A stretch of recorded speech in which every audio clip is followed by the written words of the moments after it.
What up, world? It's Radioactive Podcast. And I'm your host, Ace Boogie, and I have some special guests with us today. Now, my guests, can y'all please introduce yourselves? My name is Ashley Davidson. I'm Tylee, the godson. All right. So I want to give a shout out to our sponsors. I want to give a shout out to Mr. Randall Tripp with Madhouse Customs. Also, Past That Apparel, available in tall tees and more, located off of 2406 East Houston Street. You can also catch them on Facebook at Past That and on Instagram at Past That 2 on Instagram. All right, so let's get into it. What past that passing? Oh, man, they passing the love. They passing the knowledge. They passing the uplift up in here. Okay. You know, you gotta. It's all types of passing Pass going that on. this way. Yeah, pass that love this way. Pass all that. So, my man's who is this to you? Oh, this is my rock. Your rider, yeah, your rider. My moon. Oh, and I see a bump in the belly. What's that about? Due in March. Due in March? Mhm. So we have this is a girl, it's a boy. What we talking here? Well, mom wants to keep a surprise, so we all but don't nobody want to do no bet with me. My whole family saying a girl, her whole family saying boy. So we just kind of, we What do you want? I honestly don't have a preference. You don't. I just got a feeling that it's a girl. Okay. But it don't really matter to me whether it's a girl or boy. Okay. What about you, man? What do I you don't have a preference either. Really? Which is why we're waiting. Oh man. Okay, Okay, I'm gonna say it's a girl too. So I'm gonna say it's a girl too. Thank you. I need all the support I can get.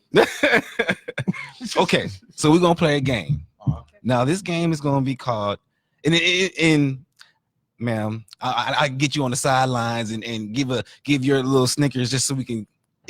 You'll catch on when I explain it. So this is called couch or bed. So I'm gonna give you a situation, and we're going to figure out whether you would end up on the couch or whether you end up on the bed. Are you ready? So you tell her you're going somewhere, not ask, but you tell her you're going somewhere. Where's that gonna end you at? Well, I actually don't really trip like that. Mhm. I'm like, hey, I'm gonna go here. Okay. So you end up in the bed. Okay. That's bed. You got caught looking at a girl's booty. I don't know if I can answer. Where's that gonna end you? The couch or the bed? Look, so check it out. This wasn't happening before. Ashley has like a calling. Okay. That means somebody got a nice body, right? Okay. We'll be walking in the mall wherever we at. I'll say, yeah, Ashley, body. So y'all can look at the booties together is what you're saying. Right. I just can't look too long. You just can't look too long. Okay. Do an acknowledgement And keep it going. That is, yeah, I like that. Okay. So you can be in the bed with that one. Okay. In the bed. You got caught watching porn. That's true. Like that happened too? Okay. So where would that end you at? Okay. I'm like, let's see where this go. Okay. You bring over company without asking her. Okay. That'd be an issue. Yeah, that'd be an issue. So you on the couch. Now. He's got worded. Let me get my words correct. Yeah. I ain't trying to get punched. It depends on how the conversation afterward goes, because it would be an issue, but depending on where the conversation goes, determines whether he's on in the bed or on the couch. Got you. Okay. Yeah, okay. I'm gonna tell you after the game. Look. All right. So you're serenading a girl on stage. Mm-hmm. Is that gonna get you on the couch or on the bed? Oh, bitch. Yeah. Okay, because you're that character on stage. Yeah, Gotcha. Okay. She ain't gotta So she ain't jealous. There's a limit to that serenade. Is there a limit? Now, me, truthfully, out of respect for her, I'll never go too far. Just off the principles. Because I always what kept me out of a lot of trouble in our relationship is just thinking, all right, what if she was doing this? And then whatever it is, if I was doing some question, I'd be like, yeah, let me not. If I'm thinking about it, I'm like, yeah, let me not. So I'll say, if I went overboard, it'd definitely be a situation. Definitely. You're gonna make an imprint. We about to make an imprint in the couch. You're gonna be there so long. The couch smell like your sweat. Yeah. I don't know why that is. I'm probably sat on it after I was playing basketball or something. Okay. You went to a paid performance and missed family dinner. Where you gonna end up? Oh, that's couch. Immediately. That's you did. So that come before family? That come before. I'm sorry. No, that's not okay. No. But I got $1,000. So Oh you man. can get that next week. Okay. Giving her a gift card rather than giving her a gift. Now, mind you, it's Valentine's Day. You on the couch? You in the bed? I'm gonna be on the couch 3 days later. I might be dead on the couch. It's gonna be a 3 days later. Then she gonna finally say something. Oh, so it's a ticking time bomb. Yeah, it's Ooh. like she'll sit there, just watch. What's wrong with you? Nothing. You were slamming doors. 2 days Yeah. later. How you gonna just get me? So, yep. 3 Okay. days later on the couch. Okay. Yep.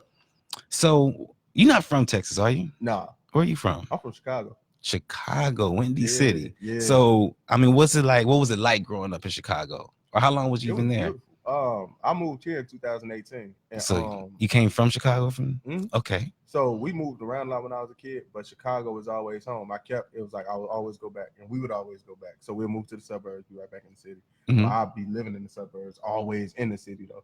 So it was beautiful, really. We get a bad rap, but I tell people all the time, you really have to be in tune with the city to understand Chicago, because a lot of times people speak on Chicago that's not from there, and it's detrimental Mhm. because they don't understand all the things that's playing in the back, Mhm. as in corruption in politics, as in the money that's being moved around, that's making the city the way it is. A lot of the places where they talking about all this crime is going is prime real estate that they've been trying to get a hold of for years. You know what I Really? mean? Hell yeah. Where my grandma stay at right now on the west side, it's like probably like 10 minutes from downtown. Mhm. And it's already a hospital over there. So we wondering, it was a high school on the next block that they shut down. Mhm. And so we was wondering like what they're gonna do with all the land. They already done shut down the school and moved all these kids into one school. Now they done piled the school up. And now it's a little secret community over there, where all the doctors go jog Mhm. in a park where everybody supposedly used to be getting killed at.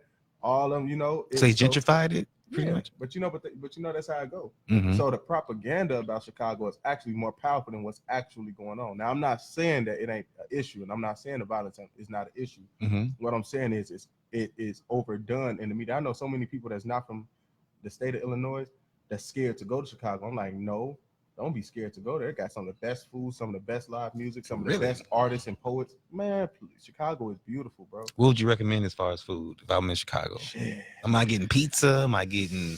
I What am I getting? think, hey, y'all correct me. I think the Jerk Taco Man got shut down, but that was, He was on point. bro, it was like jerk chicken, jerk whatever you had in a Mhm. taco.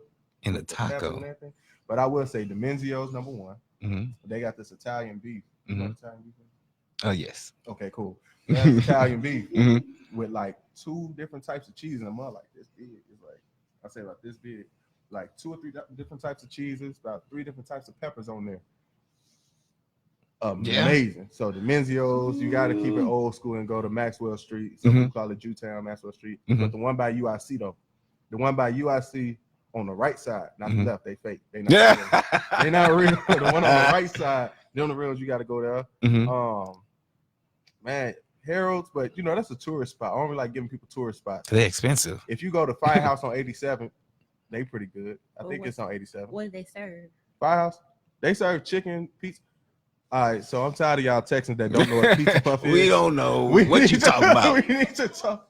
You know, His mom brought me one Oh from my Chicago, God. and it would have been great probably if it was hot. Yeah. Look, fresh. man. I don't know. Look, we was transporting goods. Yeah. We couldn't get it fresh. I see. But a pizza puff, man, Star Guy Road on the west side off what's that, Pulaski Kids? One of them. It's a lot of good stuff. So you graduated out there in Chicago. Well, So pizza look, puff. Pizza What is puff pizza puff? is literally like you had a you know what pizza is. Mhm. So it's all of that in I don't know if it's crust, but it's some type of breading. So it's almost like a Oh, Hot I know what you're talking Pocket, about. I know what but you're in talking about. pizza What they form, call them, but it's- calzones or something like that, man. Now some spots you'll What they go call to and those? it's actually made out of the same thing they make the crust out of. Mhm. But the good ones are like dark brown. Not like they dark brown. and they like pretty much deep fry them mugs. And they, Ooh, man. yes, bro. If you go to the right spot, you will be hooked on pizza puffs. I'm telling you. Really? Some people get mild sauce on them. I ain't really do all that. Mild sauce is a mixture of ketchup, hot sauce, and barbecue sauce, I believe. Don't kill me if I got it wrong, y'all.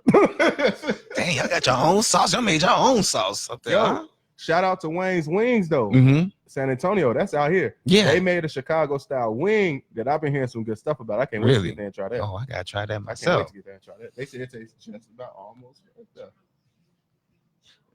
Right. So do you miss the snow and so forth? I don't miss the snow, Mm-hmm. but I hate these Texas summers. So the snow, like I went out there for Thanksgiving. I think that was 2 years ago. Mm-hmm. And like my mind was still, used to the temperature. So I'm out there, no coat, chilling. Mm-hmm. It's snow and everything. But my body was like, nah, my You about to shut I down. called her like, I'm sick. Yeah. And I don't know how I got sick. Like, your body's not used to it anymore. Mm-hmm. I'm Going out sick. there without a coat Can't on. calibrate. But it's the Chicago pride. We proud of where we from. Mm-hmm. And so like I still got my 773 area code. I went out there like, this is where I'm from. What you mean? My body ain't used to. Nah, buddy. You do the subways and all that too? What you mean? Do they have subways? They have trains. Oh yeah, I used to get on like the pink line. I ain't really do too much. I like the trains because I get lost. I'm sorry. People be talking about shoot, I will get lost. Like, ain't you going towards Kid? No, we going a whole damn. Granted, I need But the Uber. Yeah, so I did like pink line going back and forth. I used to go to Columbia College Chicago downtown.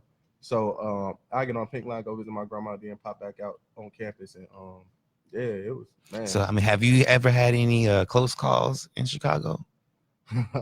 Yeah. My aunties when I was like 7, and me and my aunt and my cousin Phuket, shout out Phuket. I don't know why the hell my auntie Angel decided to walk to the corner store like 10, 11 o'clock at night. I don't know why the hell to this day I never understood why Auntie Angel wanted to walk to the corner store that late at night. Mm-hmm. And so we leave out the house, we nearing the corner, and we hear a little dispute. And next thing you know, you just see lights and you hear gunshot. And so of course we get scared, but we try not to move. And then we heard somebody scream out, and you got some witnesses. Oh, next thing you know, they started shooting towards us, and it was hitting the wall. So we ran, we were running. My cousin fell, so me and my auntie trying to drag my cousin. I don't know if she still got the scar from that, but yeah, that was the first time I really understood, like, it could be rough. You know what I mean? When you live in a certain lifestyle, you involved with some things. I will say, there are innocent lives lost, and that's what pissed me off, especially with my generation, because a lot of people. No, you can cuss if you need. Yeah. A lot of motherfuckers these days are scared to put their hands up. Mm-hmm. You know what I mean? They don't want to put their hands up, and largely it's based off of survival because ain't nobody else going to put their hands up. It's a toxic culture that we're being taught. Yeah. It was a time where we'll fight. Now, if somebody mentioned guns, then that's different. Mm-hmm. Now people not fighting. It's instant. No, I'm not gonna fight you. And if you They whoop think me, they in then Call I of want to Duty. shoot you. You know what I mean? When beforehand people do rematches, whatever. Yeah. But now everybody, oh no, man, oh man, he whooped me. Now I gotta shoot. To me, that's bitch shit. That's pussy mentality. Is it that pride thing? Because they don't want to get beat up. They don't want to be looked at as the one that got beat up. I think it's a mixture of ego, pride. It's a mixture of a lot of shit. It's a lot of things that are not addressed in the city. And I know from my own experience that a lot of us young men, especially, we don't really know how to be men because we didn't have that guidance. Mm-hmm. So when we feel our manhood is being tested or respect is being taken away or we being disrespected, we will go above and beyond to make sure nobody else think it's okay to disrespect me. You know what I mean? Right. You know, I'm not. Ain't nobody gonna snatch my purse. Yeah, like I'm not an easy target type. Yeah, so, for sure. Yeah, it's a lot of mixed in problems that we have to address, and I think that's in all of our communities for real. Especially our Black communities. That's in all of our communities because of what we've gone through and things that we still have not been able to fix or rectify. So for those who don't know, what exactly it is that you do? A little bit of everything. So I sing primarily. Everybody knows me as a singer. I write. I engineer. I edit videos, pictures, etc. I do consult with a lot of artists about their brand and image and things that they want to do with their career. Mm-hmm. So I'm always, if I'm not in the forefront, I'm typically behind the scenes. Mm-hmm. So I will say I do. But the main thing that people know me for, and the main thing that I love is my artistry, my music, because that's something that really saved my life and kept me out of some situations. And that's honestly why I created The Wave, because music was therapy for me. Mm-hmm. And if it wasn't for my mother putting me in a setting to where I could express that, I don't know where I would have been. So is that what you mean when you say saved your life? Yeah, because I lost my grandmother at 17, and as much as I would like to tell myself I was prepared for it, I really wasn't. Like, I always knew grandma was sick. I always knew, one day she may pass. And but once it happened, I didn't anticipate the level of mourning that I would go through. I went real numb. Still to this day, certain emotions, when emotions get too high, mine shut down. Like, and my face is really blank. Like, so I'm guessing Granny raised you or something, or my grandmother on my dad's side, she was like, damn, she Betty Jean. Like, you can't. There's really no words that can really describe this woman. When I tell you, a nurturer, but a disciplinarian. I don't know how the hell my grandma had money, because I don't remember her ever working. I don't remember my grandma having a job.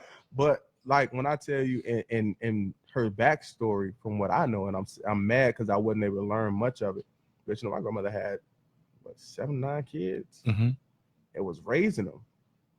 It wasn't the best situation, but she did it. You know what I mean? And so if it wasn't for my grandmother, I wouldn't have the love for music that I do. So I live with my mom, and I was largely raised by my mom's side of the family. But when I spent time, with my dad's side, it was a lot of times at my grandmother's house and with my uncles and my dad as well sometimes. But my grandmother played a huge role in the man that I am, especially with music. So the style of music that I listen to, etc. Some of the music she had you listening to growing up. I'm gonna tell you like this. Imagine being in a pitch black room, it ain't no lights, and y'all going to sleep. All you hear is Anita Baker, Luther Vandross, Gap Band, who else? The Isley Brothers. And look, my grandma was a huge R. Kelly fan. So you heard some R. Kelly. And so James Brown, her favorite song was that I knew of was Try Me by James Brown. I didn't even know James Brown had like ballads like that. But like the old, like real old school music. So at the same time I was learning the ear for music in church, I was learning a swag and a style of music from her. So that it merged, and I was already in love with music, as in pianos, drums, things like that. But if it wasn't for her, I wouldn't have had the swag that I have with it, the writing patterns, the writing material that I have. It just wouldn't be, because with my mom was, church work. So without that, I would have largely possibly just been like, not saying nothing wrong with that, but I would have more than likely just been in the choir somewhere. You know what I mean? Or not like standing now, just being lost in the mix. Not even thinking not standing out, because I believe I'm ordained to. I ran from leadership, bro. Like, when I tell you I ran, I didn't want to be seen, because I'm a Christian, and I'm devoted to that. But that don't mean that you don't have church hurt. You know what I mean? So I had some things that transpired that correlated as well with church. And once I got to a new church, I didn't want to be known. I didn't want people to know I knew how to sing. It didn't work. So how'd they find out you was a little bit too loud in the audience? I don't even know. Sometimes I don't know how. It was, and then it would start off with me just helping. Then all of a sudden, why don't you lead this song? No, I don't want to lead no more songs. So it, I believe, even if I still would have ended up in a place where I would have been in leadership or standing out, because I feel like that's just something that was ordained to me, and I've tried running from it. I was done with music for a time period while I was here. And it wasn't until I went to Dinner and the Mic, hosted by Marsha, Ace, that it really made me fall back in love with it, because everybody in their mom was trying to be an artist, and I like standing out, so I wasn't trying to, What was the first song you ever lit? First song I ever lit? Oh, my mama gonna kill me. It was in church. She gonna kill me because I can't remember. I think it was Fred Hammond, Bread of Life. That's a good song. Yeah, but I didn't even lead it. I was just like, how back in the day they put the kid up there. Mm-hmm. Bread of Life. Yeah. Yeah. Uh-huh. Yeah. So what was the first song you led where you really feel like you put your heart and soul into it? Song you led, Man. you felt like you put your heart and soul into it.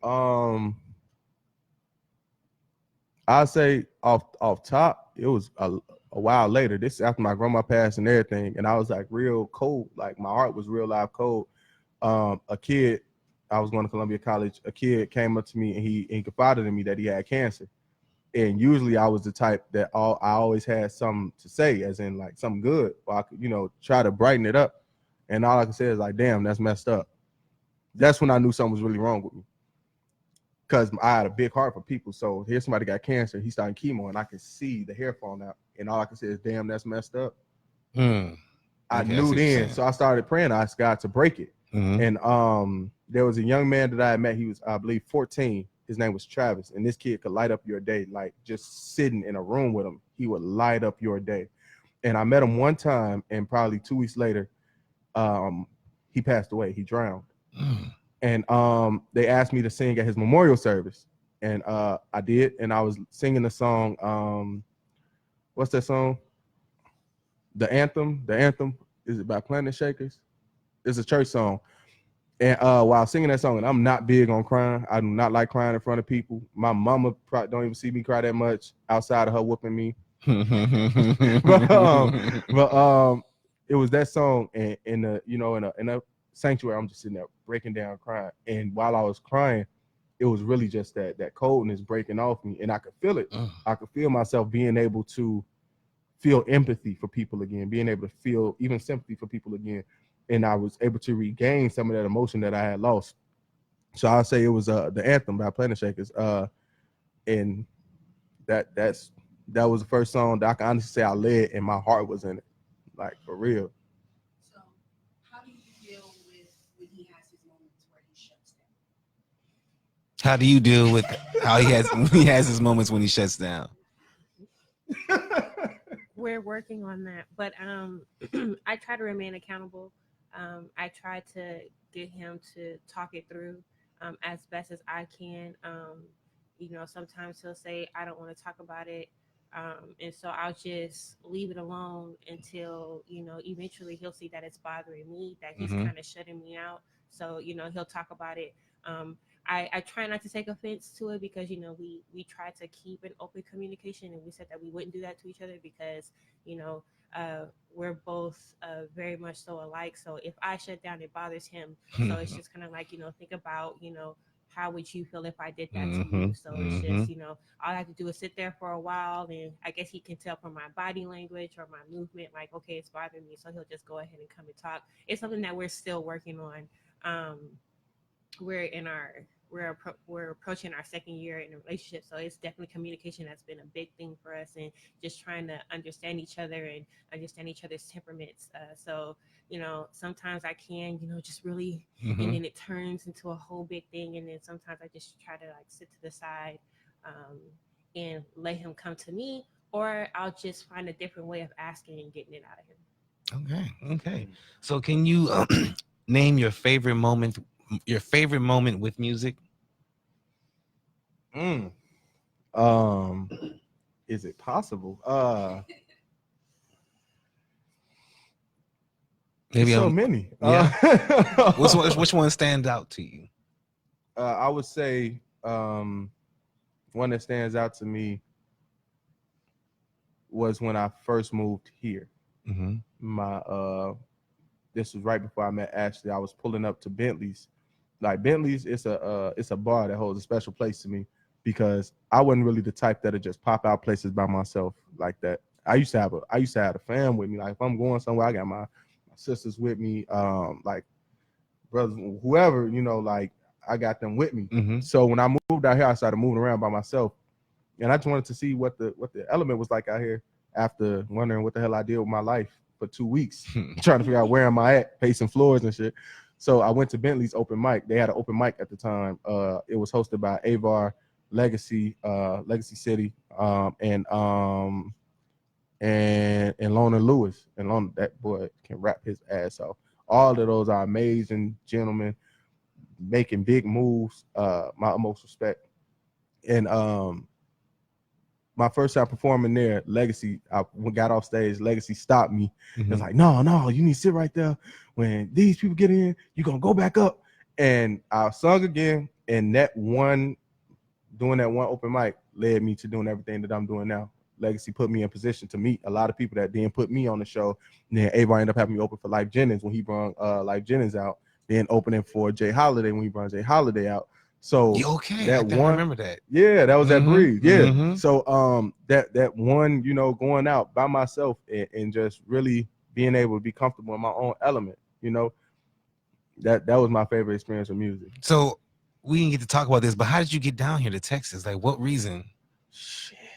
So look, my OG moved out here my mom moved out here about 2 years before I did. And I Mhm. was like, all right, you did a good job. See you later. And Mhm. so I was like, go live your best life. And during that time period, I was living with my grandfather and I was learning the ropes of manhood. And then I started to realize, like, bro, trying to do school and work, I'm not sure if that's gonna work right. In Chicago, as the cost of living was high, and I didn't have a degree, so it was rough. Mhm. So not only that, but then feeling a fight for my soul, as in I was being pulled two different areas. I was being pulled closer to God, but I was also being pulled closer to a social life, and then that social life could bring drama. You know Mhm. what I mean? It could bring certain unwanted energies in your life. So I was working a job delivering tires and stuff for Pep Boys. And I remember driving down the street and I just saw like a pyramid at the end of the street. It really looked like a pyramid. And I took that as God telling me that there was an opportunity for Black businesses and Black entrepreneurs. Okay. Now, the way that correlated like that to me was, we know that ancient Egyptians were Black. Mhm. I'm Mhm. sorry to break it to some people, but If you don't they were know, Black. now you know. They were Black. So that was always to me a staple of Black greatness. Mhm. And so I would drive and I would see that pyramid, and it would just, every time I see it, I would just start thinking about all these businesses, all these open mics that I wanted to do, everything. Mhm. And so my mother had moved to San Antonio, and I wanted to move to New York when nobody knew me. And so it was between San Antonio and the Bronx. And one day I was driving doing the same route, and I saw the same pyramid, and I saw the open mic, the wave, the business, and I heard God tell me, you need to go to San Antonio. So God actually told me to move here because I was on my way to New York. I had signed up for public housing assistance, everything. Like they called me, like, you still looking for? No, I'm good. I'll move to the South. So God actually told me to bring my butt to San Antonio, and I called my OG like, hey, I know I told you, go have fun, but I'm on my way. Like I'm gonna catch a flight. So I waited till after my 21st birthday, and then I slid San Antonio. So you keep bringing up the wave. The wave. What is the wave? The wave is, man. The wave is literally it's the company I just started, community organizing, and I want to host events for the youth and for young adults, where I share that same experience that I had, where you have a source of therapy and something where you can unleash all that stress, depression, whatever it is that's been bottled in you, so that you can live your life and not just survive but live. Because I'm telling you, if it wasn't for music and writing, I really don't know what kind of person I would be. So I want to give that back to people. So the wave, we'll be doing open mics, we'll be doing productions. The event on the 25th, Big Vi's birthday bash, celebrating me and Ashley's birthdays, is actually also a coming out party or a launch party for the wave, and also her first business venture with her business, Sunny Day Establishments. And it's just kind of jumpstarting 2020 on, like, we're walking into our difference. We're walking into who we are as individuals and as a couple, as a team. So the wave is that's my baby. That's my life. Really, I see it as my life. My life is music. My life is family, and that's what I want the wave to be for San Antonio and for Chicago when the time comes. So I want you to explain yours. Sunny. So Sunny Day Establishment. Yes. What is that? So I'm the oldest of 6, and I've always had a heart for children.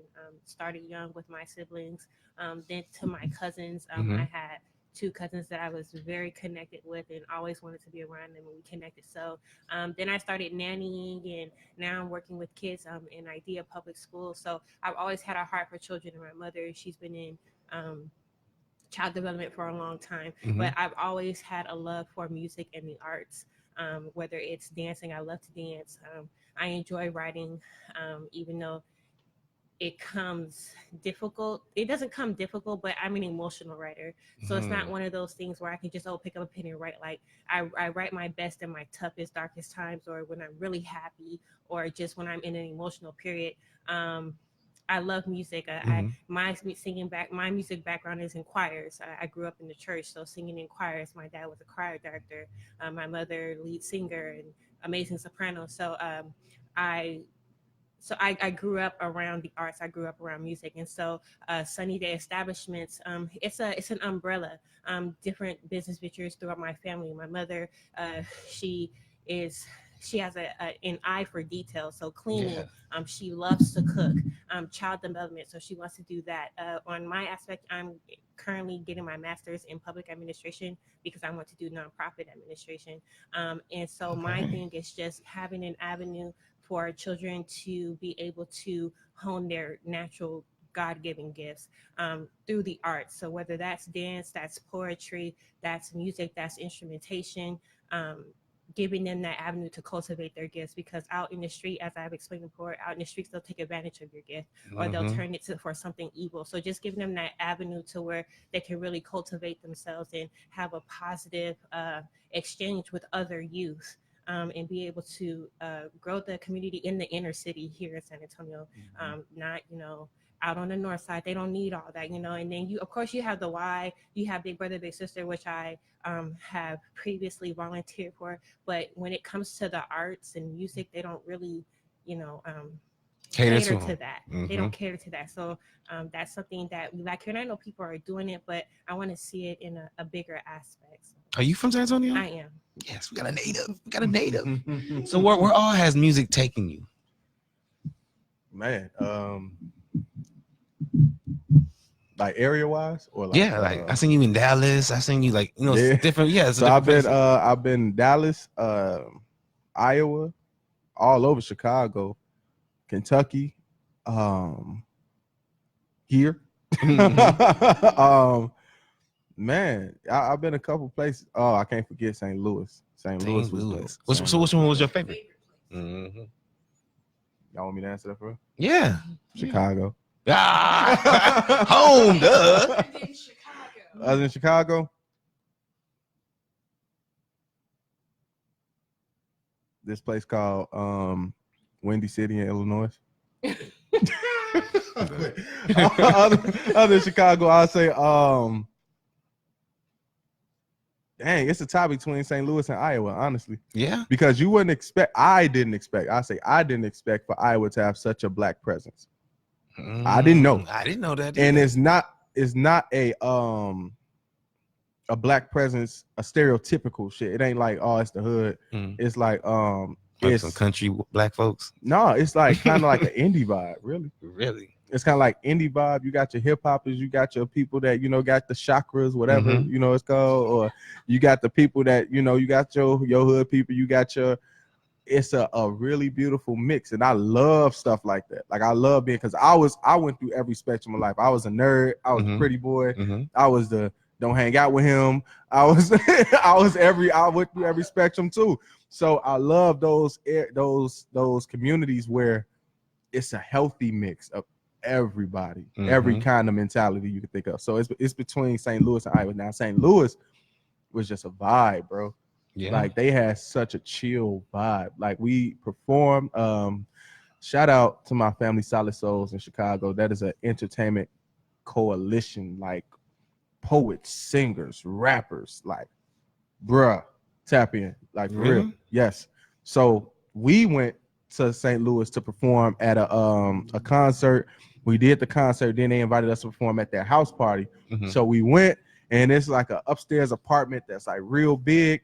And it's just smoke everywhere. Now I don't smoke, but I just saw like lights and smoke, and it was dope. It didn't occur to me that it was like Actual smoke. Yeah, Mhm. That came from lungs. I thought it was a fog machine, but it was Mhm. smoke. Anyway, so we just vibing out, and everybody was welcoming to the talent. Everybody was it was genuine love, and everybody also was just talented. So St. Louis was just a vibe, and Iowa, the culture was just like, I could rock with this. So when you speak of St. Louis, was it something like Love Jones? Did it remind you of that? Have you seen Love Jones? Don't tell. Yeah. Wait, let's say where you looked at me. I was like, you ain't seen Love It was shot in Jones? Chicago. Was it? Yeah. So I mean, was it that vibe though?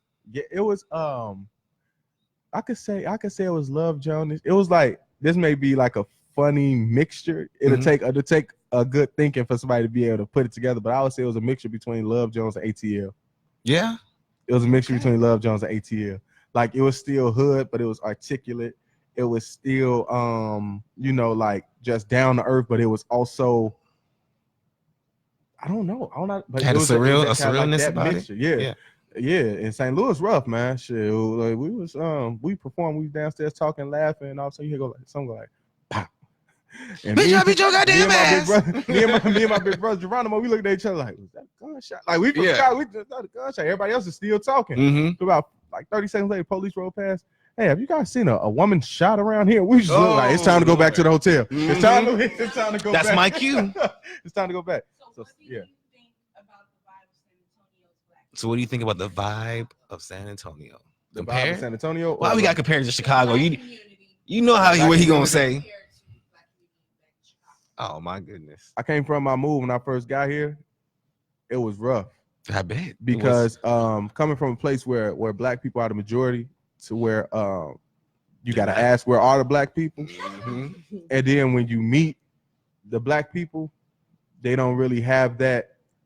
They didn't have, to a certain extent, the unity, the acknowledgement wasn't there. Like in Chicago, it's a thing of, and it's not racist. It's not a thing of being racially biased. It's a thing of, like, when I walk into a room, say we walk into a room for a job interview and we the only two black people there. When I walk in, I'm gonna make eye contact with you, and it's almost like a thing of, I got you. If this motherfucker start burning down, guess me and you, we need to, we gonna get the fuck up out of here. We ain't even said a word, but we just looked at each other and knew. It's an acknowledgement, and it's like an unspoken it's just an unspoken I can't say, maybe it's love, or I'll just say like an acknowledgement of we here together. You know what I mean? Is it tribal, maybe? And could be. You know what I mean? Because as much as people want to push the propaganda that black people can't trust each other, we can't work together, that's complete BS. Throughout history, we have worked together. We have loved one another. We have done unfathomable things together. So I think it's just the remnants of that. You can't have a people that's been down, put down, not we've been down, but we've been put down for so long, and they not have a code of conduct with each other. You know what I mean? From all the, stuff we've been through here, you can't not have a code of conduct with each other. So I think it's that, a code of conduct. So when I first moved here, it's funny, people that migrate here now, it's like a inside thing where we can tell the black people that's from here and the black people that's not. Because like the black people that's from here, it's like a you get that acknowledgement. Black people that's not, it's kind of like a okay. And so it's and I will say it was just that, it was a sense of acknowledgement that I didn't feel here. But once you get to talking to the black people from here, you realize that Southern hospitality finally comes out. Yeah. So the vibe of San Antonio outside of that, well, no, it's not even outside of that. The vibe of San Antonio is just amazing to me. Yeah. When I first started going to open mics, it was a very nostalgic feel, but it was still like up to date. I love that. I love the love of San Antonio. San Antonio is a place where once you get past the blank stares, it's a lot of love. You know what I mean? And they have embraced me.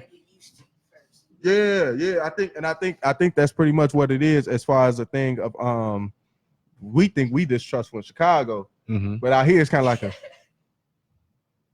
okay. Watch him for a couple days. So once you get past the blank stares, etc., it's full love. And one thing I love about San Antonio, it's a place of respect. As long as you respect me, I'm gonna respect you. And I love that, because that's how I am. So you don't necessarily have to be best friends or anything. That's it. But it's just at least give you basic respect when I see you. I'm gonna hold the door. Common I'm gonna say decency. what's up. I'm gonna, nod my head, whatever. But I love that about San Antonio. It's hard to me. It's hard to get into some stuff out here because everybody, you respect me, I respect you, and we have a good time. And San Antonio the music scene out here is dope. I keep telling people. Who are some artists you listen to? Some artists that you listen to from San Noah Antonio. the Great, Don Aramis, Poets, Sacred Fantasy, JC Tranquility. Yep. Shout out. Who else? Another rapper, Don Dutch. There's another guy, Energy. His name is Energy Official on Instagram. Eliza 1K. She gonna blow. I'm telling you, Eliza 1K. That's a female rapper. She's gonna blow. Yeah. Queen Bree. Man, I gotta mention Mickey Waves. Man, it's so now I'm about to put you in position. Who's the best? Who's the best? No, me. There you go. I love y'all. So it's that's funny because has there ever been a moment where you didn't perform well on stage? Hell yeah. So what did you do? Every time I cuss, Ashley is over here nudging my So that's what that is. Side hit. Every time I cuss, she's okay. But Grandma's watching. Hey, Granny. These unfathomable words that have been uttered from a blindsided young man. I thoroughly apologize for my actions. I repent. I'm serious. Get the holy water. Get the olive oil. Ashley grandma be beating me with her purse. I'm already finna get a whooping because I forgot to call. So I'm finna get a whooping with a purse. I love you, Miss Davidson. I'm sorry. So what did you do when you messed up on stage? Man, to me, you gonna have bad performances. It's a thing of not beating yourself. You better not have tag Granny, Tisha. That's my cousin. Hey, yeah. Tisha, I love you. I'm gonna kill you if you tag Granny. But I just try not to beat myself up too bad and figure out what I did wrong. A lot of times it's either I'm too in my own head about how I sound, or I didn't take the time to pray and really get into the mode of performing before I got on stage. So if you have a bad performance, it's a thing of either you need to get out your own head or you need to get into your head, into a vibe that you're ready to actually, share with this audience. So what is your ritual before you get on stage? Your ritual before you get on stage? My ritual really mirrors my big brother Geronimo a lot. I didn't realize how much he imparted into me until I left. I pray. I kind of stay to myself. I don't talk too much because I'm kind of rehearsing a song in my head. I'm kind of getting myself into the vibe that I was when I first fell in love with it or when I first wrote it. And that's really my ritual. So by the time it's time for me to actually perform, it's almost like, to me, it's almost like it's like a kill switch. It's like a boom, we focus, and it's me. One thing that kind of threw me off when I realized is that when I'm performing, I really can't hear much. All I can hear is myself singing, the music. I don't really hear the crowd at all. I don't hear any reactions from the crowd until I watch a video. So if y'all in the crowd, scream a little bit louder.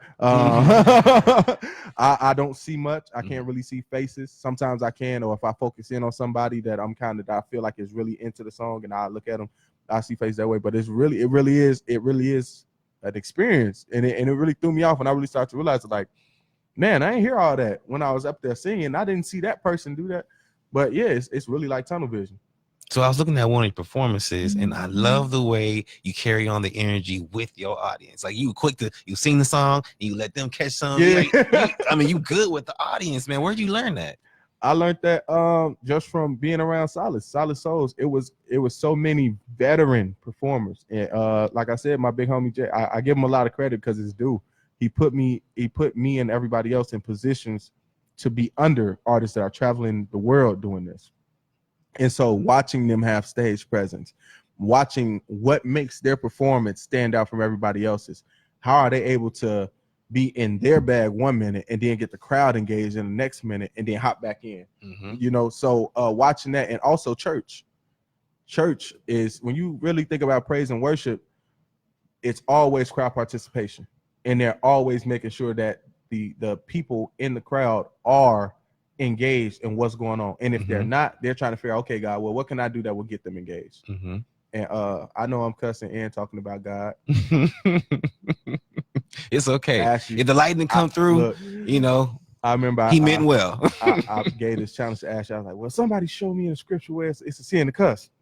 And she found it. I think she did, but I can't remember, so I'm kind of using Ah, that for so my it don't defense count. right now. It don't yeah, count. it don't count at the Mhm. moment. Mhm. All in the comments. Yeah. Oh, don't do that, yet, Right. y'all. Yeah. What up, Auntie? Uh-oh. So check this out. Uh-oh. I'm going to give you some points in your life, some certain points in your life, and you tell me what song is the soundtrack of that moment in your life. That All right? cash. So, first day of high school, you're getting ready, you're getting up, you're getting dressed. What soundtrack is playing right now? It was honestly a dead silence and what the hell am I doing? There was no music. I know, but if you for could that? put it, if you could put a song to it, like you know how your life was at Okay. that point in time. Oh, just that season of my Like life. for me, it was Outkast or Fresh or Clean. That's Yeah, that's That what was you for high mine. school? Yes, That was you for high that school? literally just came to my Yeah. head. Oh, I was freshman year of high school. I think I was some R&B song. He said something. I was just trying to figure out my life. I think I was What song describes that? Chris Brown, please don't judge me. Please, here we go. please don't judge. You know, just sitting in the school. Like, Okay, I okay. won't judge you. Yeah. That's what I'm talking. Yep. Also, what about middle school? Middle school? Oh, middle school was lit. I was Cat Daddy. That's a song? Cat Daddy. You don't know that song? No, that's a. Right. She what? Yeah, y'all was in it. I'm gonna put you on. Yeah, you was on the right song. Look, I'm gonna put Cat you on. Daddy. It was a Okay. whole dance. Dude, yes, you have. I have. It's a dancing song. Yeah. Cat. Oh, I don't and know. the Dougie. And the And Dougie. the That was okay. my middle school was lit, especially when I lost my little baby fat. Mm-hmm. Oh, so I'm slim and trim. Okay. Man, I ran track 8th grade. Okay, so I guess I was a little nervous to go to high school, but outside of me going to high school, my songs was some real cocky shit. Like whatever cocky song you think of that you feeling yourself. Whatever cocky song you think of. Yeah. Yeah. So, okay. Graduation. Yeah. Get out the way. Graduation. I actually didn't graduate. I ended up getting a GED. Yeah. When you got that GED, Like it's still an accomplishment. It was Did you go to college now? Yeah, you go college when. So college graduation. Oh, I didn't graduate.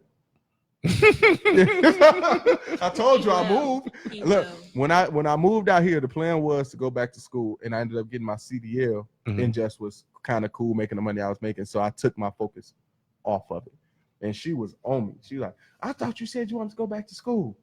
Well, but my pockets though. But school. So I just took a step away from truck driving. So I am more mobile down here. And with the baby coming, I wasn't about to be Yeah. what she said. Yeah. So what song do you think is gonna be playing when you have your baby girl? Yo.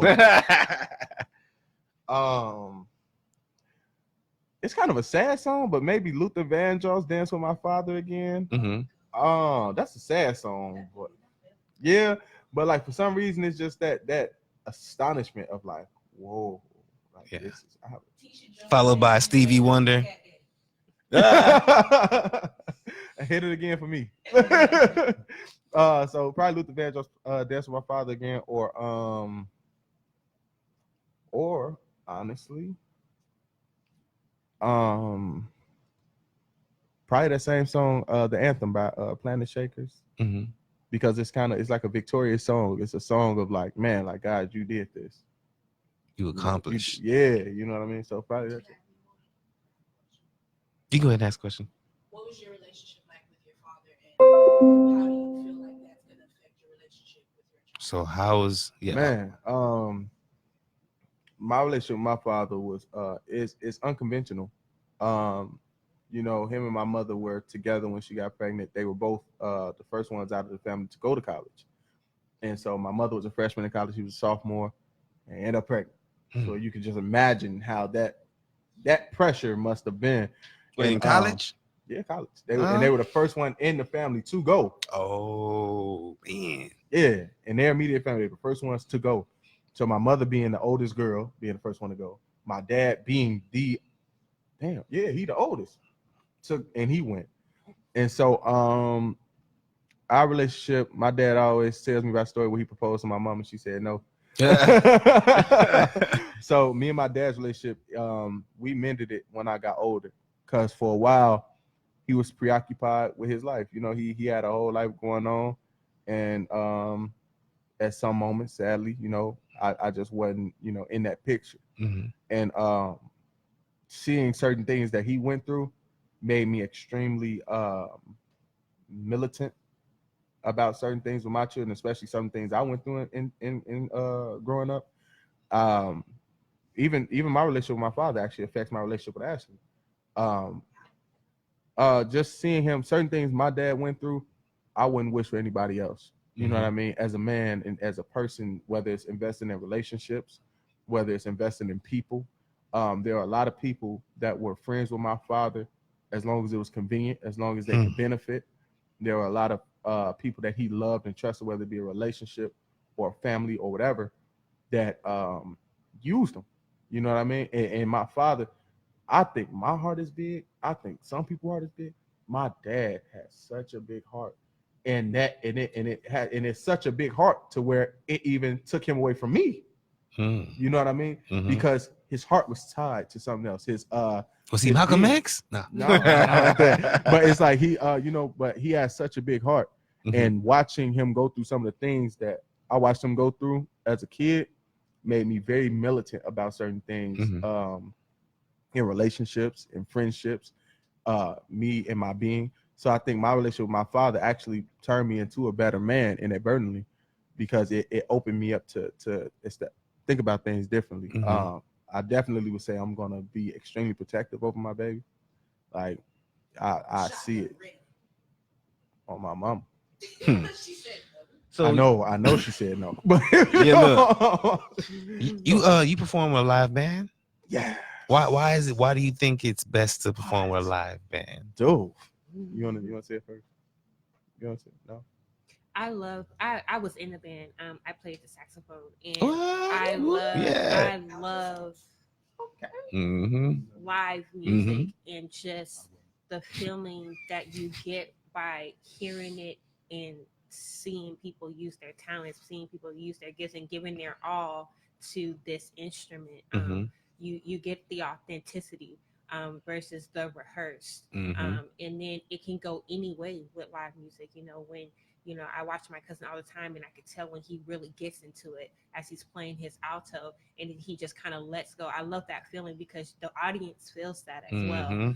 So I just love the authenticity behind live music. So when I bought the idea to Talia, I was like, but it's got to be live. Like I want the crowd to feel that. Right.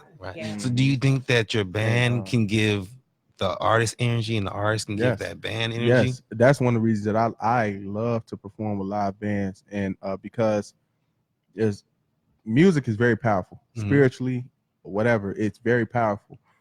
And when there are real instruments playing, everything is more it's real to me for some reason. And the way it's ingested by the listeners as well, it's just captivating. And so to me, when you have a live band, it's something that can't be rivaled. You know what I mean? There's some great songs that don't have live bands on it. That's cool. That's fine. I'm not knocking nobody. Most of my songs ain't got a live band either. But it has a different effect. And so a live band, man, like that's how I fell in love with music. Yeah. It was live instruments. I was so in love with music when I first started writing songs. I actually would hear the music in my head while writing the song. It wasn't until I got older and got spoiled listening to instrumentals first that anyway. I started listening to instrumentals first. I got spoiled, and then I started, writing the beats. At first, it was my love for music that I was actually able to hear the chords, the drum pattern, the bass, the saxophone. We actually one of the things we realized that we had in common was our love for a bass guitar, or our love for music. Actually, my key to her apartment My key to her apartment was a bass guitar because we had that in common. Mhm. So live music is just. Who would you say out of all the live shows that y'all seen was y'all's favorite? That's probably one. Y'all's favorite live show? I've never actually really been to concerts. Yeah. Whoa. How That's are cool. you the musician giving the concerts and you've never been? I've never been to a concert. He said- I've been to a Dietrich Haddon concert. Mhm. I've been to a Fred Hammond concert, but I was real young though. I was extremely young. Ken Jones, shout out Ken Jones. He's like the godfather of like hip hop gospel. Mhm. I went to his concert, but I was like 11. So by the time I could really understand I was going to a concert, I've never been to one except my fellow artists and my own. I've never been to a concert. I've never been to concerts like that. So that means y'all's date night and everything, once y'all get the baby settled and all of that, needs to be a lot. She been trying to get me to a Miguel concert. I'm kind of on strike a little bit because that's her little crush. Ah. So she not gonna use me to How did you guys meet? At a show, at an open mic, at Bentley's. At Bentley's. At a show, at an open mic that was going on at What was Bentley's. that like? Yeah, tell your side. I want to hear both sides. I do too. So hey, y'all about to baby. leave? Can I be your slave? that was my pickup line. That was my pickup line. Hey, y'all about to leave? So look, I saw her the week prior. And so I'm just looking, I'm like, man, who is that? Like, man, I need to talk to her. But she was just looking mad. She was just looking mad. She just had her resting bitch face. That's all. Ashley was looking upset. I don't know why. Ashley was looking heated. So I was like, no, not today. Not today. So I went home and I was just thinking about like, man, I ain't approached that lady I seen, man. Dang, like, all right. She was looking mad. So the next week I come and I see her again. And I was just like, oh, no, I'm talking to her this time. I'm talking to her this time. So I saw her get up to leave. Like her and her friends got up, but it was some food outside. I thought they was leaving. So I saw her. She walked out the door. I jump off the little stool. I'm speed walking out the door. I get to the step, and I missed one of the steps. I almost fell. Did she see you? I Did she found catch out you? a year later that she saw me. But so I stumbled down the stairs and I was like, oh snap. And I was like, hey, excuse me. Y'all about to leave? And she's like, and she turned around and she was like, no, we just getting some food. I was like, oh, okay, bet. Come talk to me when you come back. And so when she came back in, we just started talking, asked her name. She told me her name. She was a very She gave me a real name? yeah. Her number, I actually got her number after the first conversation. She told me that's not a woman. Okay. So why did you give him the number? Was his I want to hear. I hate her answer. First, I want to hear her first seeing him and what that was like. all right? So let's go there. I got evidence that she liked me. Hold on. So I think I did see him the week prior, Mm-hmm. and he had a great voice. I wasn't thinking much of it. Didn't know who he was. I had never seen him before. I'm sorry, because He's just some guy. At that point, I think Just some Talia guy. and I were both comfortable in our singleness, and I was finally getting out the house. I had my freedom and things like that. I'm finally getting out because I had just previously moved back to San Antonio, so I'm getting out with my friends or whatever. I have friends to hang out with, so I was, into myself, into my friends, and living this single lifestyle, which I hadn't really experienced before in its full capacity. So when I saw him, I was just like, he has a good voice, and I didn't realize how much I was enjoying the song until he showed me a picture of me like. Don't try to foreshadow. I know. She is foreshadowing. No. That was my proof that she just threw out there. I didn't know. I didn't realize. But then the following week when he actually approached me because of what I was wearing. Oh, That's not why I approached That's her. was why- it? I saw that's her why- the week before. What was Here- your thoughts when you saw him on the strip? I was told. So I love to see people trip. It makes me laugh. But when I saw he was approaching me, I was like, I held it in. Sir trips a lot. I held it in. I mean, to this day, I can't hold it in anymore. When I think about it, like it cracks me up. But I laugh at people when they fall. and then I, go to help them up. Then I go to help them up. It's great. But when he approached me, I was just like, oh, okay, cool.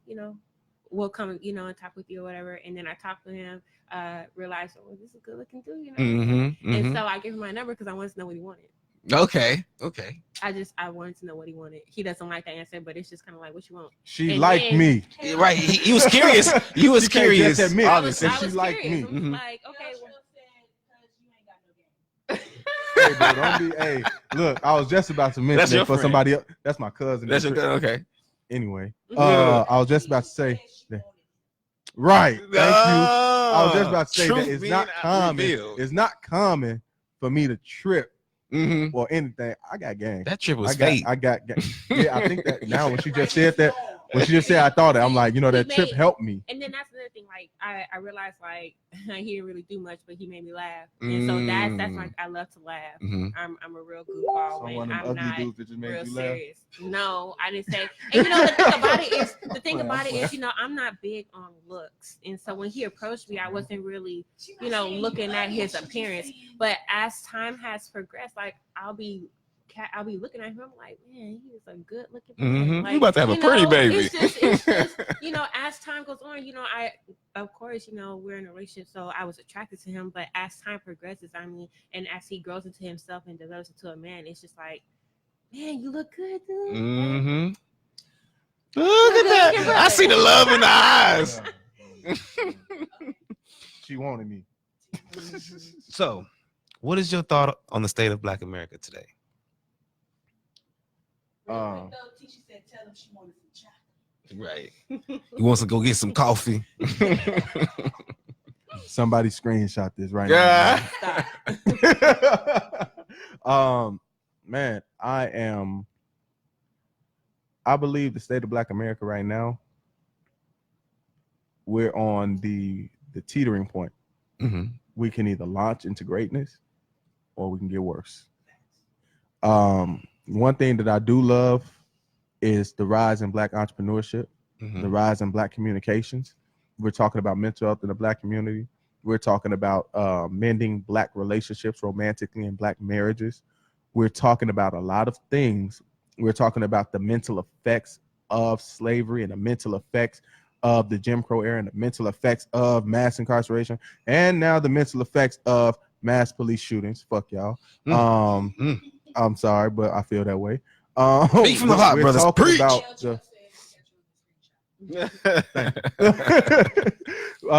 But we're talking about these things that directly affect our households.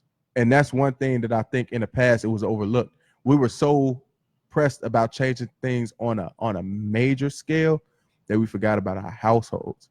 So when something is changed in the small areas, well, not saying the household is small, but it's small compared to when you talk about national. One house and then you talk about national. So yeah, it's personal. So something that is changed on a personal level, like for example, most big arguments start from small stuff. Like if you keep forgetting to take trash out, you keep forgetting to put toilet seat down. Okay, whatever. Y'all done been there. It's small stuff, but that'll be at the biggest argument.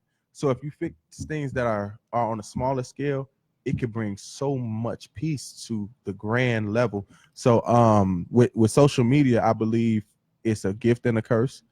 I believe we make ourselves look like some damn fools sometimes. And I believe we really show the beauty in our culture at others. I love the fact that I can talk to a Black person from Canada.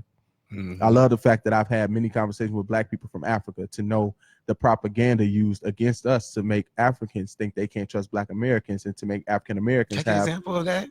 Oh, I had a conversation with this lady from West Africa, and she was telling me how in the media, they only show stereotypical Black stuff. They only show crime, poverty, that heinous stuff that will make someone think. And she actually told me when she got her citizenship, she was warned not to spend much time around African Americans. But she was warned to what? To not spend a lot of time around African Americans, to watch out for us. There is really, and there has always been propaganda. When you think about the dehumanization of Black people, the main vehicle of that was media. To this day, can't do what this country has done to Black people without seeing them as less than human. And that's where the superiority complex comes from with people that have businesses in black communities. That's where all these things, y'all good? Yeah. That's where the why some people can do certain things to black people and not feel bad. One thing that's been happening to us lately is a lot of these businesses calling police on us. But they F ups. You can't mess with somebody's food, they not want to give them their money. They get mad, tell you, you're gonna give my money. You say, I'm gonna just call the police. Especially in this social climate. It's a cop out. Because they assume because we're black and we know the social climate just like they know it, we're gonna get scared and we're gonna leave and not get our money, whatever. But I was saying with the African lady I spoke to, and numerous other people from Africa have black people from Africa have said this, that the propaganda is pushed widely for them not to trust black Americans. And when you look at the propaganda that we see here, I took a liberation and resistance class in South Africa. We actually studied a manuscript. I can't remember if it was written by Anderson Cooper or somebody. I don't know who it was written by, but they were pretty much giving you directions on how to shoot events in Africa. And in those directions, it said, don't show anything of prominence. Make sure you show poverty. Make sure you show swollen bellies. Make sure you show these things, but don't show anything of wealth. Don't show anything of actual that will make us say, man, that's beautiful. So that's the propaganda that we get. So you think that was, were they trying to keep us out of there? Like, make us not want to go? Of course. Do you know? Well, you know. You know. No, I know. Yo, wife, she told me, you know, yeah. Oh, I know. But I want everybody to know. Yeah. You know what I mean? Africa by far is the richest land known to man. Yes, indeed. Self-sustaining. You know what I mean? The cell phones we have, the Cotan. car tires we drive on. Speaking of Cotan, what all them companies that just got blasted for using child minors for Cotan? Who was that? I forgot who, but there was a lot of companies that we like, and we gonna ban y'all. So for real. So Africa has so much. It's just so all much self-sustaining. Yes. Akon just opened up his own. He's building his own city. He went there and started providing. I think it was either electricity or water. And he's from Africa, but he was mainly raised in America, if I'm not mistaken.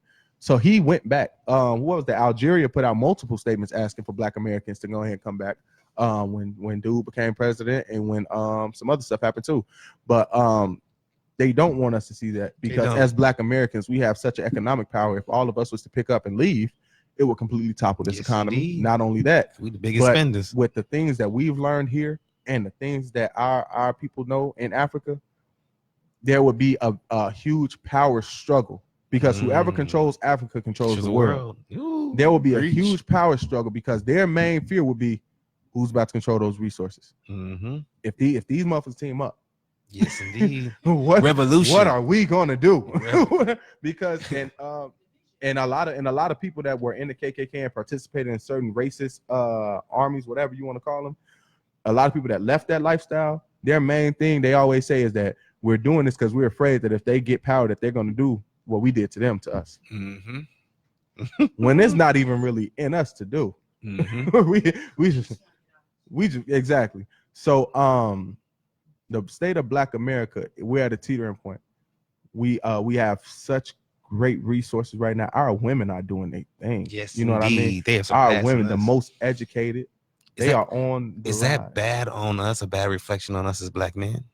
I actually have a different opinion of that. I believe it's not really a bad reflection on us that they're doing well.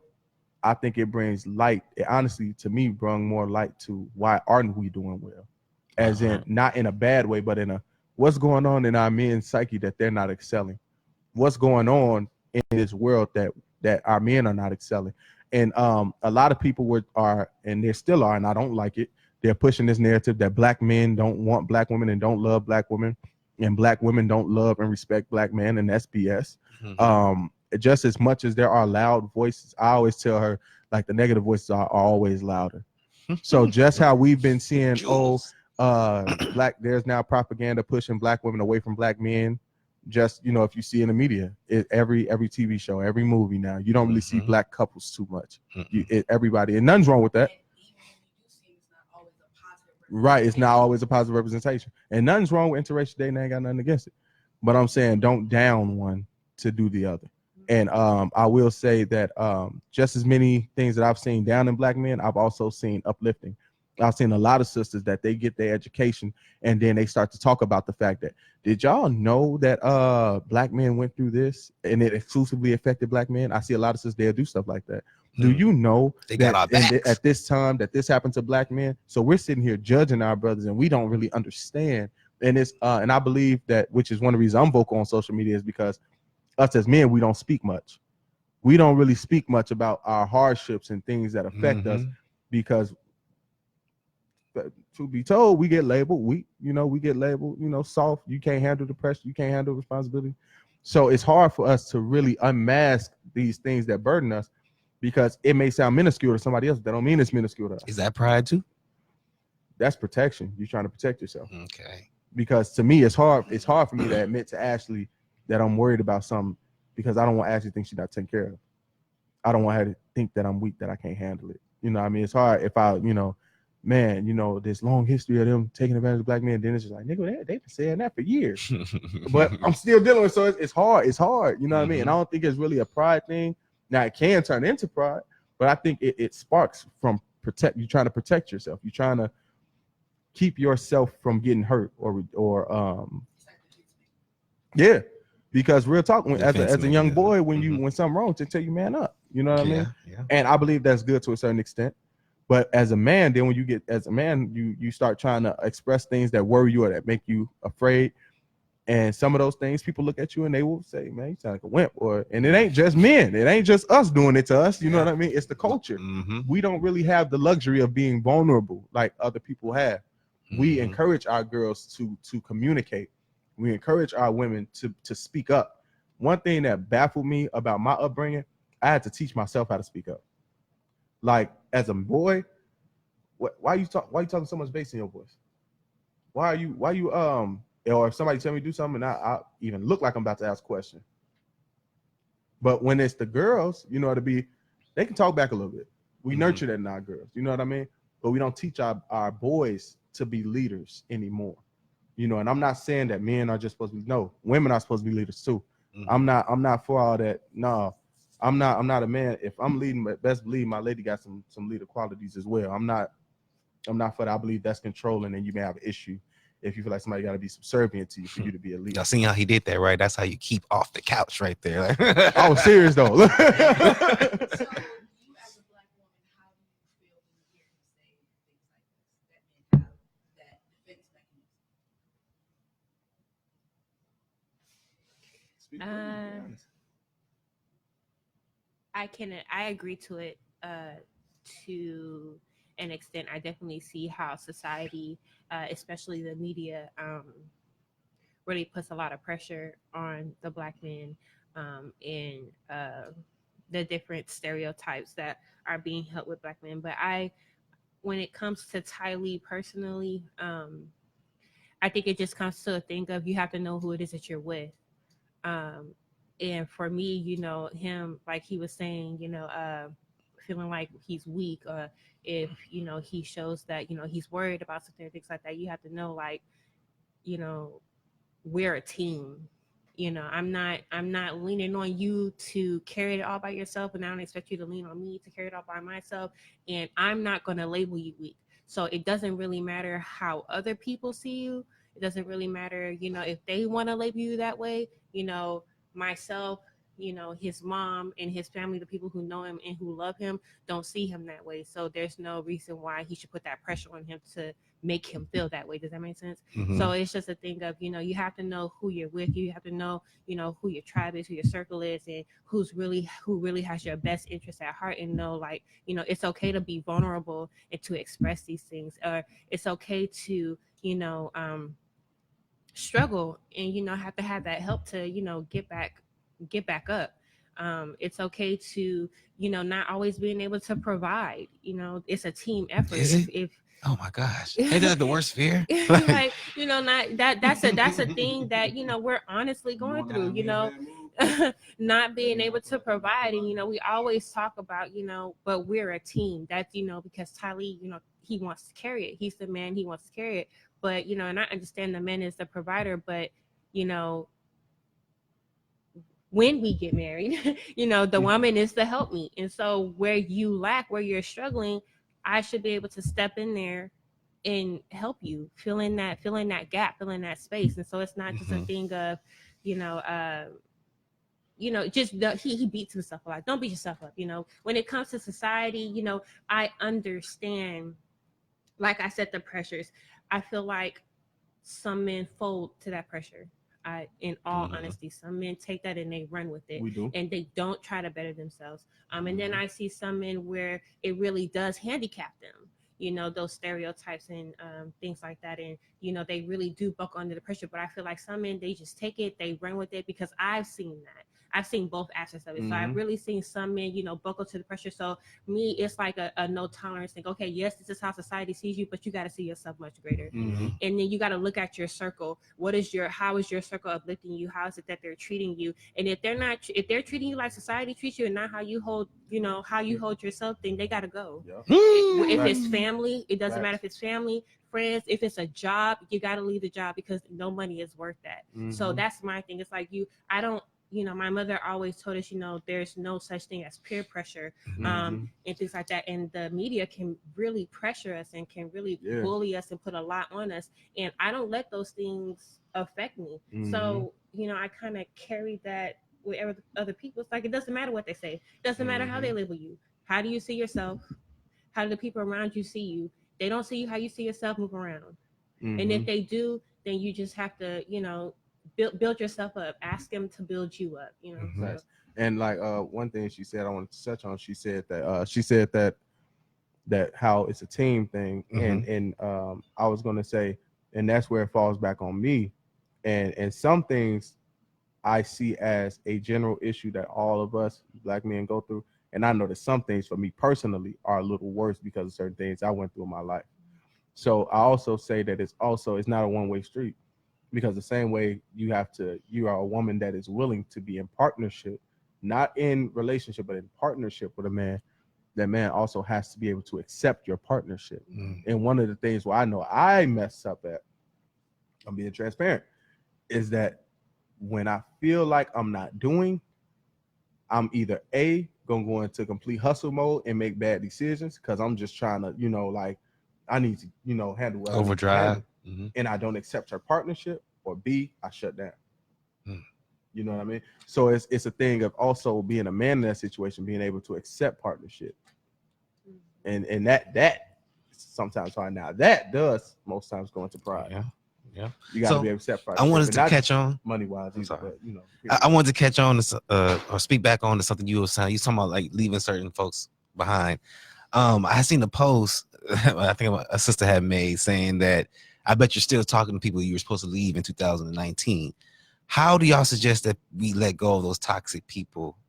Or, so people you've been friends with for years, and you come to find out they may be toxic or not be on the same page as you. How do you drop them? I believe honestly that we have a let go culture that can be toxic in itself.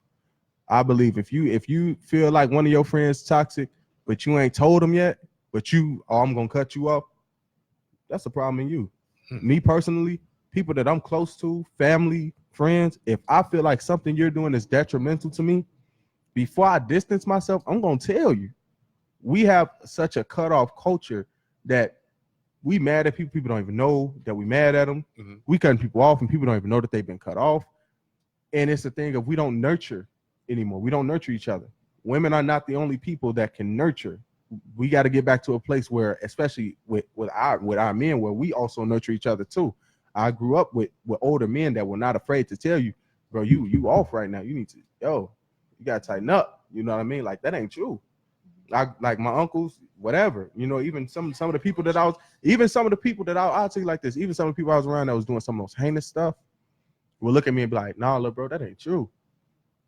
And we need that. It's not sometimes it's not really accountability, it's nurturing. It's nurturing you to be who you are. So I believe now, if you had a conversation with them and you done told them, look, bro, this what you doing, and this how I feel about it. I'm hitting you up. The only time we talk is if I hit you up.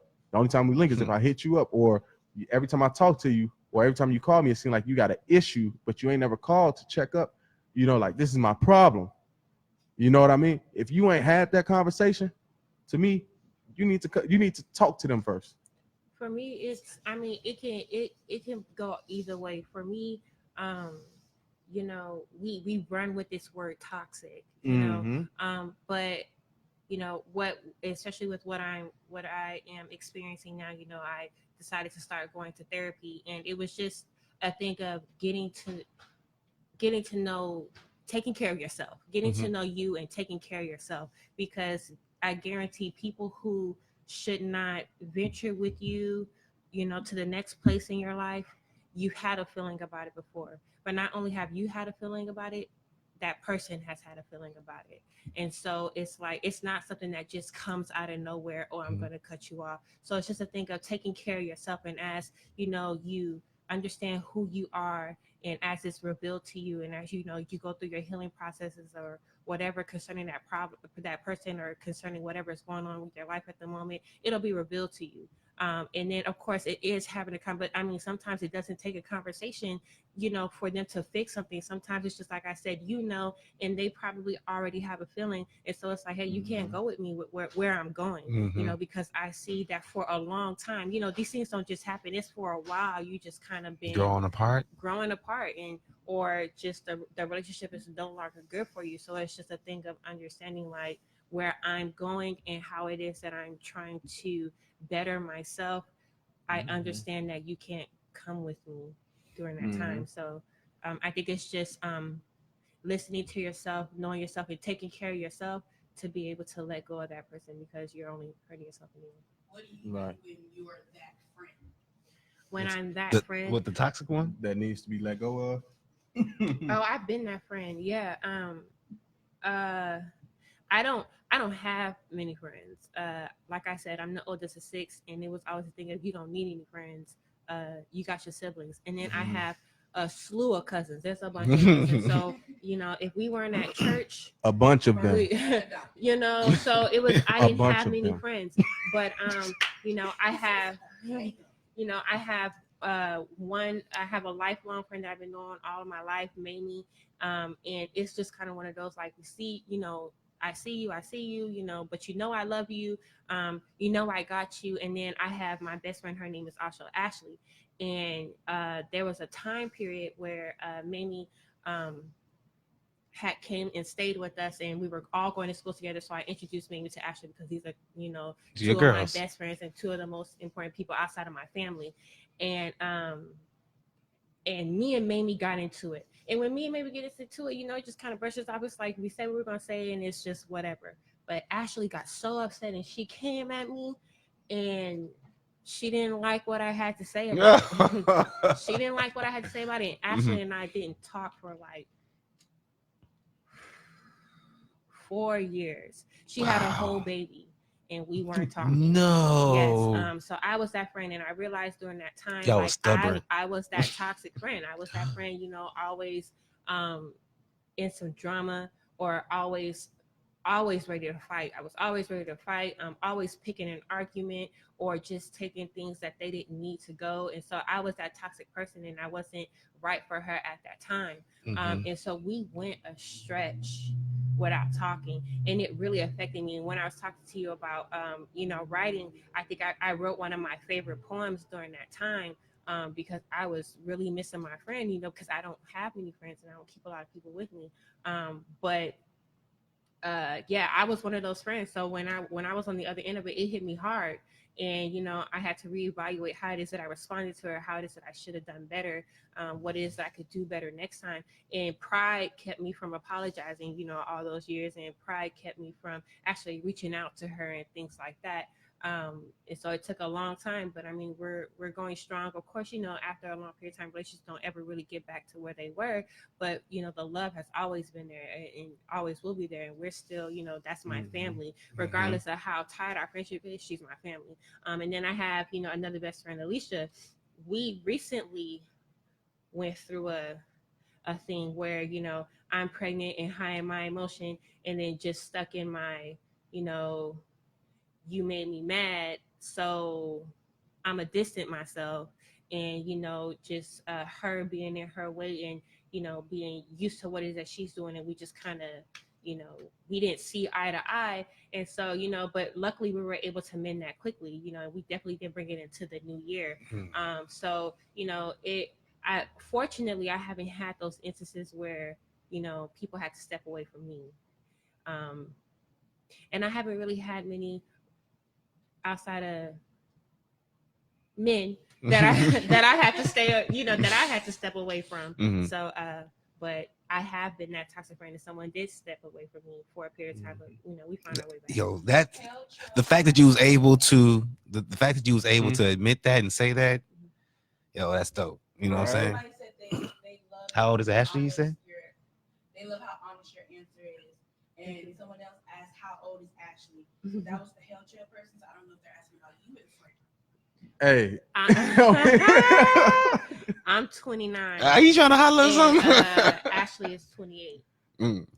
Wait, what? Oh, it always throw me off that they got the same name. So I'm like, she's like, I'm 29, Ashley 20. I'm like, wait a minute, but you Ashley. But is there anything that El Trail said he's the one that made you start speaking up, and that you always call him out on his stuff, and that you're the one that made him notice he wasn't bringing Sosa around. Sosa? That I wasn't bringing Sosa around. That he wasn't bringing Sosa around. That you helped him. Man, damn. I'm sorry. That Oh, he was replying to Tisha. I literally had him throw it off. He was like, "What are you talking about?" Nah, I knew what he was talking about, but I am very big on family.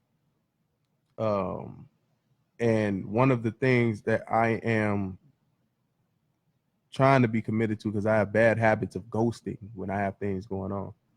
But one of the things that I've been always committed to is making sure, like Hell Trail and Tisha, those are my cousins. And we're now entering that adulthood to where the family ties are going to fall on us to stay close, to make sure our kids know each other, to make sure that we are in sync. And one thing that hurts and one of the toughest things about not being in Chicago is the fact that I'm not around them, and I'm not around my cousins.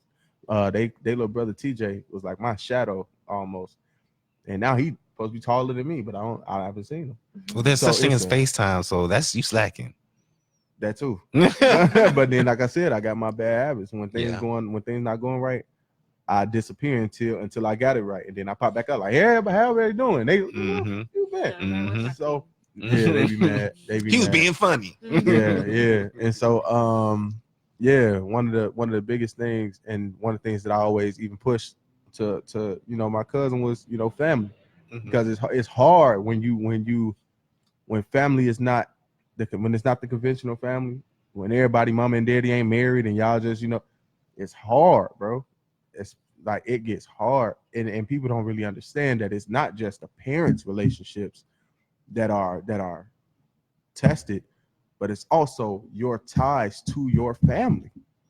When when it's not set in stone like that, like there's my dad's side of the family, I really wish that we talk more often.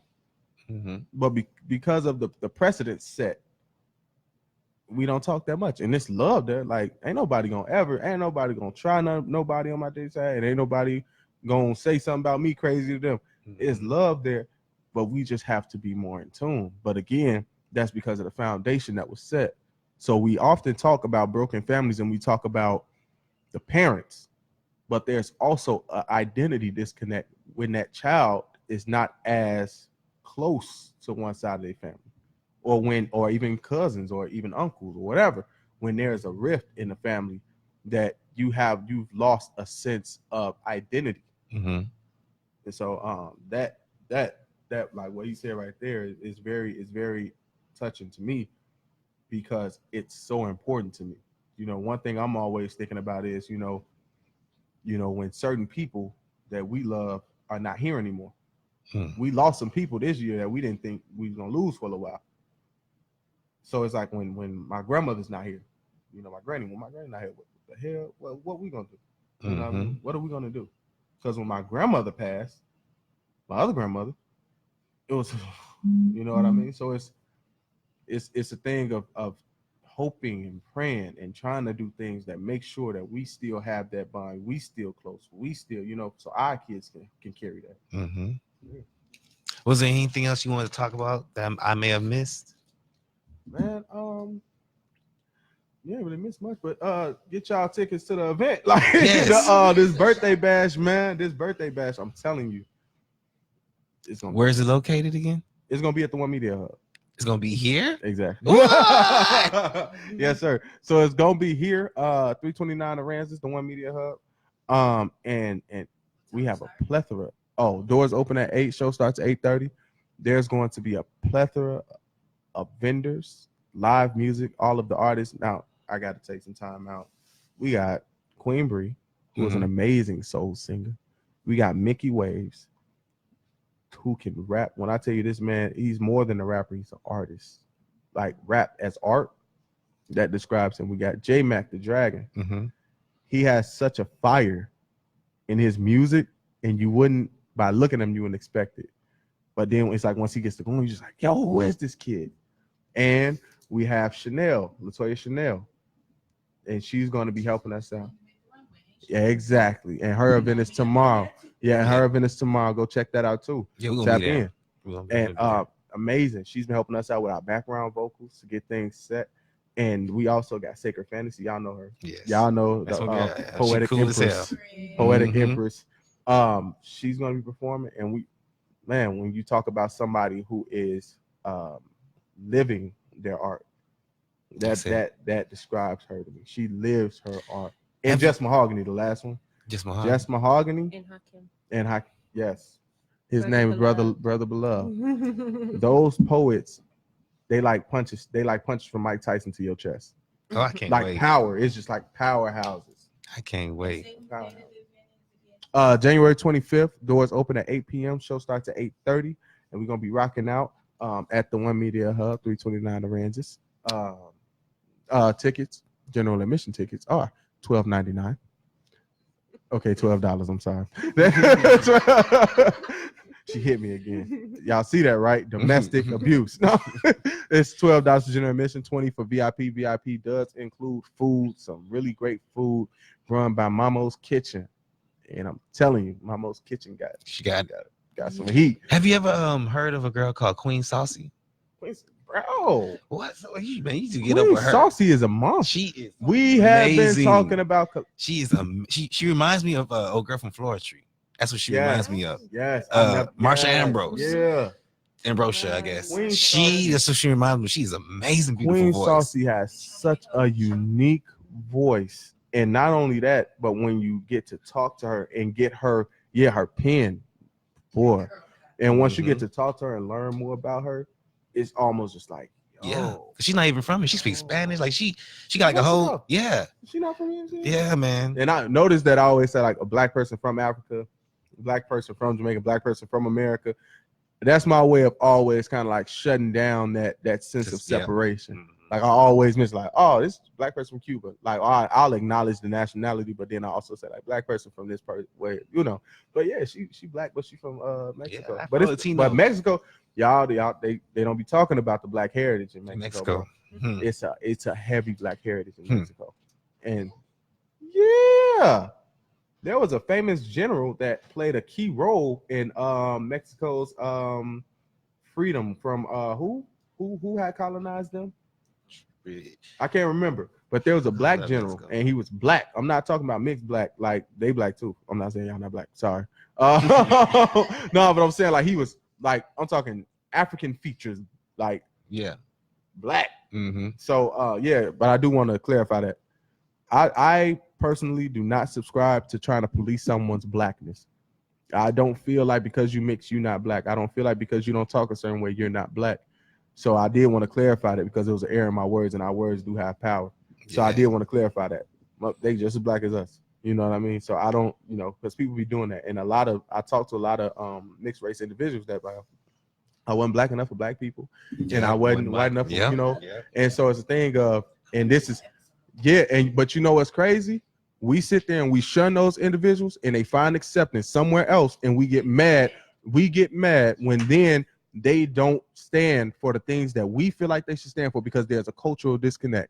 I know so many people that felt like, I wasn't accepted. So then I ended up with a bunch of white friends. And my white friends' beliefs didn't really line up with your beliefs, but that's the culture I ended up in. So now we mad when they screaming all lives matter. Who did it? You know what I mean? So my heart goes out to those individuals that don't. I was really thinking about that a couple of days ago. Those individuals that didn't feel accepted by Black culture, so they found acceptance elsewhere. Not saying they went like a lost puppy looking for acceptance, but because you got to understand something, and I say this and I mean to say it nicely, as a Black individual, there is a high demand for you. Typically, whoever you're around, you make them look good. Because either they look more accepting, they look cool, etc. I'm not saying that people not cool on their own, but what I'm saying is there's always that we know the slogan of the token Black friend, etc. So it's a thing of they will find acceptance somewhere else. It's not a thing of I'm looking for it. No, they will find it somewhere else because of the demand for Black culture and Black people and Black friends and Black everything else. They're gonna find it somewhere else. And then once they're engulfed in that, there's a disconnect. And then we sitting there, oh, they're cool, they this, they that. I wonder how they got that way. You know what I mean? Like you shunned them. Exactly. Because little homie like Yu-Gi-Oh cards instead of talking about basketball.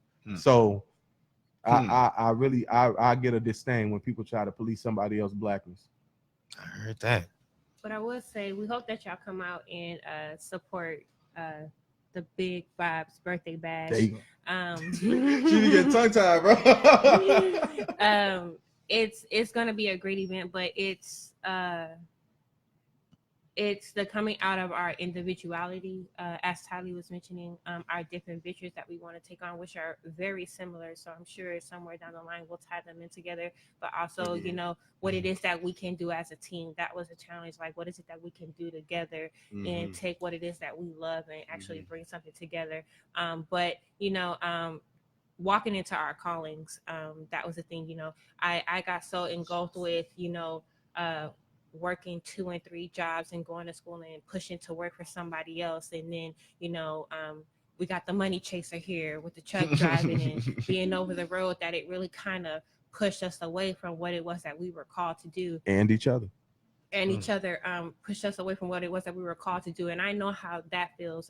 There's a lot of anger going down that road. There's a lot of guilt. There's a lot of unhappiness and just everything else going down that road of when you're not walking in your passion, you're not walking in your calling. So this event really is captivating who we are, captivating our love for music and where it is that we want to go starting this year. So we hope that y'all come out and support that, and also support our local vendors and our local artists. We bring pull cash in your everybody pockets who's here in San Antonio. So make sure bring your resources. That's one thing I've been stressing in my post. Bring your resources, because we have some great vendors who are going to be out there selling their products, selling their baby. Take it very seriously, and they really have something to give to the community. Don't we got a veteran? And we have two. We have a veteran, and we have active military, vendors as well, who, are setting their paths for, when they retire from the military or already retired from the military, and, they're doing now their own thing. So, just we're pushing, Black owned business and just small business in general with this event. So we hope y'all come out and support. Y'all come out. It's going to be crazy. That's what I'm talking about. I can't talk about this event without getting goosebumps. Yeah. Like, live band at the event too? Yes. Everybody, all of the performers are performing with the live band. Shout out to bruh. So we got Kevin Davidson. An amazing. I tell you, this boy played the sax. You didn't want to throw something at him. You want to. I'm gonna show you a clip of him afterwards. Mrs. Jones. Bro, when I tell you he can play his butt off, then we got Tyshawn Tyler. On the keys. He's a jack of all trades. Yeah. Like the bass, the drums, the keys. And the thing about it is his love for music has literally catapulted himself to where he can sustain off music. And he's doing it and doing it at a high efficiency. It's certain things that we had to ask of him that he's done, no complaints. Just I got you. And I'm so grateful for that. And he is so dang talented. And man, those are I'm gonna shout out the drummer as soon as I get my phone, because Tyshawn gave me his name. My bad. Oh, my bad, bro. I ain't know you yet. But I'm we- about to know you in about 30 seconds. But then we also have Derek Hendry, who's going to be helping us out. Yo. Another jack of all trades. And then, the phone died. Was it plugged in? Oh man! I thought you cracked It your screen died. off and say, "Dang." Oh, no. Go ahead. You got it. Oh no. Okay, well it didn't charge. I'm sorry, but Tyshawn did provide us with a great drummer.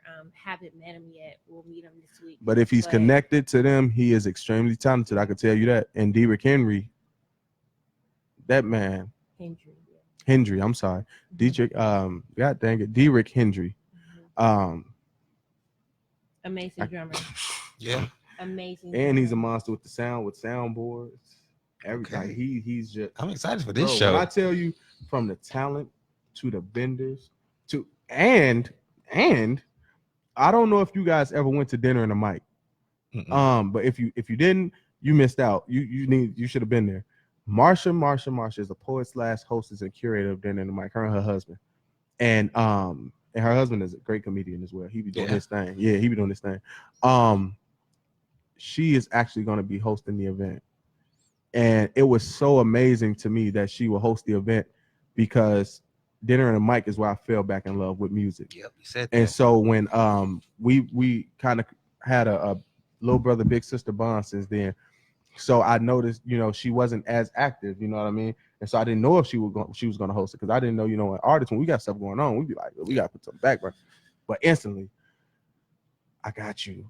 I will come out of retirement for this. And it was just like such a relief because she's so good at what she does, from poetry to hosting to whatever.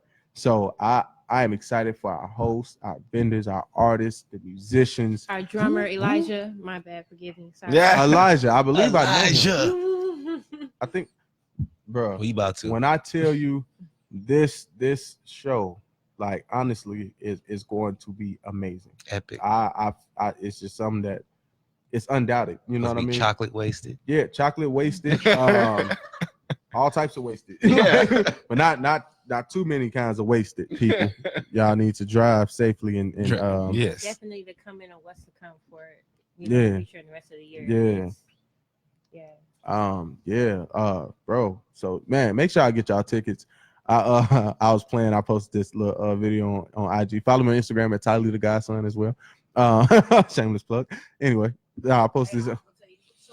Yo, right. I'm gonna have to show y'all this video I did. I was talking about I had that Janae Aiko song, Triggered, and I was just like going off, beating up the pillows and stuff in the hotel room, talking about when I see people ain't ordered their tickets yet.